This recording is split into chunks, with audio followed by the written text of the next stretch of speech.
وانا في الطريق راجع الاهل عملوا لي رساله ان اريد غرض حق البيت. قلت انا بطوف نستو اللي موجود في المصنعه. طفت والله يوميت انزل ما حصلت المحفظه، نسيتها في البيت، والبيت بعيد، مسافه بعيده وين. فدخلت على البنت الموجوده اللي على الكاونتر الكاشير هذا، قلت لها تستقبلون تحويل؟ يعني بحولكم مبلغ عن طريق التحويل، البطاقه ناسنها والمبلغ ناسنها. اقول ما عندي مبلغ واريد اشتري اغراض لكن بحولكم. قال لا ما عندنا، اما البطاقه واما كاش. والله خرجت ولا هذا الشاب يناديني سالم سالم. قلت تفضل كيف حالك؟ الحمد لله.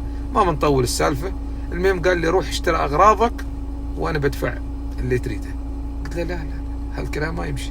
المهم ما نطول السالفه، الرجل هذا وصلنا في حل انه يسحب لي مبلغ معين واحول له المبلغ، بشق الانفس وافق انه احول له مبلغ. هذا يعني انا اشوفه موقف مشرف، والله دمعت عيني من هذا الموقف. الله يجزيه خير، الله يجزيه خير.